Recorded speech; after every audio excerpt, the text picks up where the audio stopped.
Hello students, doctor Devraj Singh public school की online classes में मैं आपकी हिंदी टीचर अंजू श्रीवास्तव आप सभी का एक बार फिर से स्वागत करते हैं। बच्चों, आज हम पार्ट 3 जो कि गांधी जी के विषय में था उसका अंतिम भाग पढ़ेंगे। पहले के वीडियो में भाग 1 में हमने पढ़ा था किस प्रकार गांधी जी और दक्षिण अफ्रीका गए वकालत करने के लिए, उनके जन्म स्थान के बारे में जाना, उनके माता पिता के बारे में जाना और किस प्रकार गांधी जी शुरू में समझते थे कि शरीर के लिए व्यायाम अच्छा नहीं होता है, लेकिन बाद में उन्हें इस बात का एहसास हुआ कि व्यायाम आवश्यक होता है। इसलिए व्यायाम करने के लिए उन्होंने प्रतिदिन टहलने का निर्णय लिया था, जो कि इनके स्वास्थ्य के लिए बहुत लाभकारी हुआ था। और गांधी जी ने एक बात और समझी थी कि जो भी व्यक्ति सत्य बोलता है उसे कभी भी असावधान नहीं रहना चाहिए, लापरवाह नहीं रहना चाहिए, अन्यथा उसके बोले गए सत्य का कोई वैल्यू नहीं होता, कोई कीमत नहीं होती है। और ऐसा उन्हें इसलिए महसूस हुआ था क्योंकि एक बार शिक्षक द्वारा बुलाए जाने पर वो थोड़ा सा लेट पहुँचे थे क्योंकि उनकी घड़ी खराब थी और शाम अंधेरा होने के कारण वो समय का पता नहीं लगा पाए थे। उनके सच बोलने पर भी उनके टीचर ने उनकी बात को सच नहीं माना था। इसलिए उन्होंने तब हमें ये बताया कि जो भी व्यक्ति सच बोलता है उसे सिर्फ सच बोलना काफ़ी नहीं, उसका हर वक्त सावधान होना भी आवश्यक है।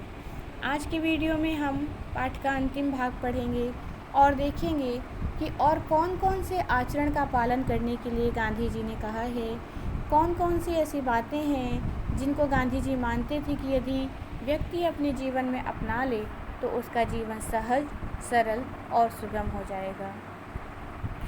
अब गांधी जी के बारे में आगे देखते हैं कि वो क्या कहते हैं। क्योंकि ये पाठ एक आत्मकथा है, इसलिए इसमें गांधी जी स्वयं के बारे में लिख रहे हैं कि मैंने पुस्तकों में पढ़ा था कि खुली हवा में घूमना स्वास्थ्य के लिए लाभकारी होता है। ये बात मुझे अच्छी लगी थी और तभी से मैंने सैर करने की आदत डाल ली। इससे मेरा शरीर तगड़ा हो गया, यानी व्यायाम के बदले मैंने टहलने का सिलसिला रखा। इसलिए शरीर को व्यायाम ना देने की गलती के लिए तो शायद मुझे सज़ा नहीं भोगनी पड़ी, लेकिन एक गलती की सज़ा मैं आज तक भोग रहा हूँ। मैं ये नहीं जानता था कि पढ़ाई में सुंदर लेखन ज़रूरी नहीं है। विलायत तक जाने तक ये विचार बना रहा। विलायत मतलब विदेश, एक दूसरा देश। बाद में और ख़ास करके दक्षिण अफ्रीका में जब मैंने वकीलों और अन्य पढ़े लिखे नवयुवकों को मोती के दानों जैसे अक्षर देखे तो मैं शर्माया और पछताया। मैंने अनुभव किया कि खराब अक्षर अधूरी शिक्षा की निशानी मानी जानी चाहिए। बाद में मैंने अक्षर सुधारने का प्रयत्न किया, पर पका घड़ा कहीं चाक पर चढ़ता है। ये एक मुहावरा है, पका घड़ा चाक पर चढ़ता है, यानी जो चीज़ पक चुकी है आप उसे दोबारा नहीं पका सकते हैं, वो नहीं पकेगी। सभी मेरे उदाहरण से सबक लें और समझें कि अच्छे अक्षर विद्या का आवश्यक अंग हैं। अच्छे अक्षर सीखने के लिए चित्रकला आवश्यक है, इसलिए बालकों को चित्रकला पहले सिखानी चाहिए।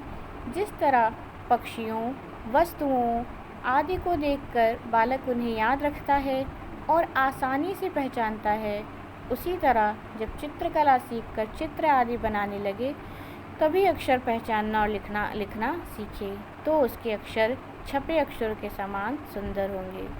इस पैराग्राफ में हमने देखा कि गांधी जी ने बताया कि कैसे उन्हें खेलना कूदना पसंद नहीं था और बाद में उन्हें महसूस हुआ था कि ना खेलने कूदने से उनका शरीर विकसित नहीं हो रहा है, वो दुबले पतले ही रह जा रहे हैं। तो इसका इलाज उन्होंने ऐसे निकाला कि सुबह खुली हवा में घूमना स्वास्थ्य के लिए लाभकारी होता है। जब उन्हें ये बात पता लगी तो उन्होंने सुबह सुबह सैर करने की आदत डाल ली। इससे क्या हुआ? इससे उनका शरीर अच्छा हो गया, यानी उन्होंने व्यायाम के बदले टहलने का निर्णय ले लिया था। गांधी जी को ये लगा कि चलो व्यायाम का निर्णय छोड़कर मैंने अगर टहलने का निर्णय लिया तो वो सही रहा, लेकिन एक गलती उन्होंने और की। उनको ऐसा लगता था कि अच्छी हैंडराइटिंग यानी सुंदर लिखावट पढ़ाई में बहुत महत्वपूर्ण नहीं होती, लेकिन जब वो पढ़ने के लिए विदेश गए, दक्षिण अफ्रीका गए और अन्य वकीलों और नवयुवकों को उन्होंने देखा कि वे मोती के दाने जैसे अक्षर अर्थात एक बराबर अक्षर सुंदर सुंदर लिखे हुए देखे, तो उन्हें बहुत शर्म आई। और तब गांधी जी ने ये अनुभव किया कि एक खराब हैंडराइटिंग, एक खराब लिखावट ऐसी शिक्षा की निशानी है जिसे पूरी नहीं मानी जा सकती। लेकिन तब तक इतनी देर हो चुकी थी कि गांधी जी अपनी लिखावट नहीं सुधार सकते थे, और इसलिए गांधी जी का ये मानना है कि बच्चों को पहले चित्रकला सिखानी चाहिए, क्योंकि जब वो कुछ देखकर बनाकर सीखना शुरू करते हैं तो उसके बाद उनके द्वारा किए गए प्रयास उसी दिशा में सार्थक और सुंदर होंगे। अब देखिए आगे, इस समय के विद्याध्ययन यानी विद्या का अध्ययन के कुछ संस्मरण और भी उल्लेखनीय हैं। किस समय के? जब गांधी जी पढ़ाई कर रहे थे। छठी कक्षा में मेरे संस्कृत शिक्षक कृष्ण शंकर मास्टर बहुत कड़े मिजाज के थे। कृष्ण शंकर मास्टर कौन थे? गांधी जी के संस्कृत के टीचर थे। विद्यार्थियों को अधिक से अधिक सिखाने का प्रयास करते थे। कौन? कृष्ण शंकर अय्यर जी। क्या सिखाते थे? विद्यार्थियों को बहुत सारे टीचर आपके होते हैं ना, जो बहुत पढ़ाने की कोशिश आपको करते हैं, तो आप ऊबने लगते हैं, आपको लगता है कि कितना पढ़ा रहे हैं, अब क्लास से चले जाएंगे। तो गांधी जी को भी तब ऐसा लगता था कि ये तो बहुत कड़क हैं, बहुत पढ़ाते हैं। लेकिन फिर गांधी जी ने क्या किया? परंतु मैंने संस्कृत की कक्षा छोड़कर फारसी की कक्षा में बैठना शुरू कर दिया। फारसी के मौलवी बहुत नरम दिल के थे, लेकिन इस बात से संस्कृत के शिक्षक को बहुत दुख हुआ। उन्होंने मुझे समझाया कि मैं तो सब छात्रों को बढ़िया संस्कृत सिखाना चाहता हूँ, आगे चलकर उसमें रस की घूंट पीने को मिलेंगे। तुम्हें यूँ हारना नहीं चाहिए, तुम फिर से मेरी कक्षा में आकर बैठो। गांधी जी को संस्कृत की कक्षा बहुत बोरिंग लगती थी।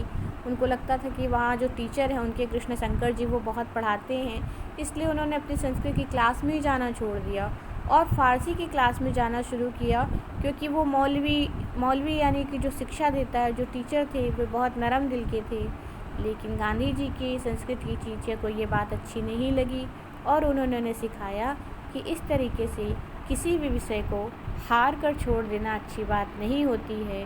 संस्कृत विषय में भी बहुत कुछ अच्छा सीखने और समझने के लिए है। गांधी जी कहते हैं कि मैं आज कृष्ण शंकर मास्टर जी का उपकार मानता हूँ, क्योंकि जितनी संस्कृत में उस समय सीखा उतनी भी ना सीखा होता तो आज संस्कृत शास्त्रों का रस ना ले पाता। अब गांधी जी ये मानते हैं कि भारतवर्ष के पाठ्यक्रम में मातृभाषा यानी जो हम बोलते हैं, हम उत्तर प्रदेश में रहते हैं तो हमारी मातृभाषा हिंदी है।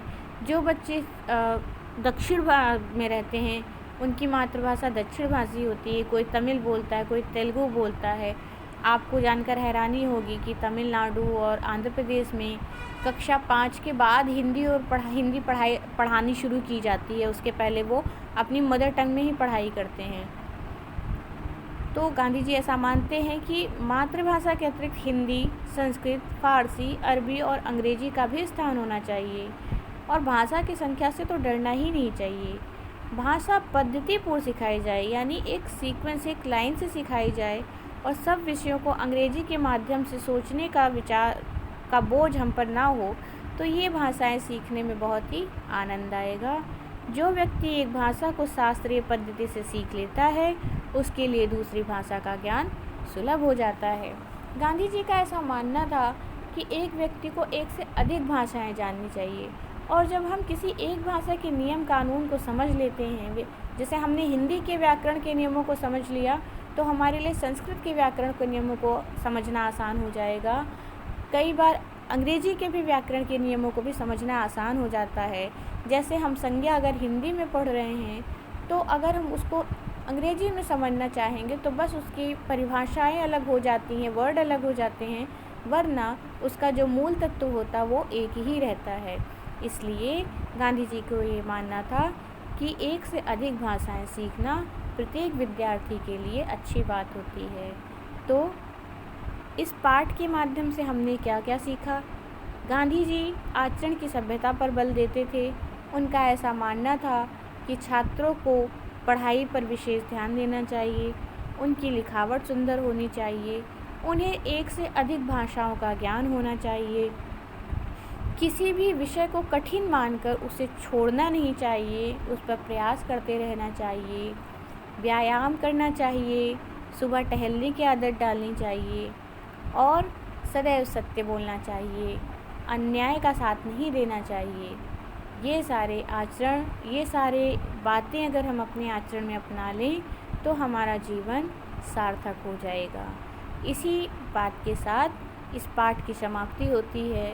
इस पाठ से जुड़ा कार्य अभ्यास जो आपको दिए गए हैं, आप उसे मन लगा कर करिए और विद्यालय खुलने पर हम पुनः इस पाठ पर एक बार फिर से चर्चा अवश्य करेंगे। तब तक के लिए धन्यवाद।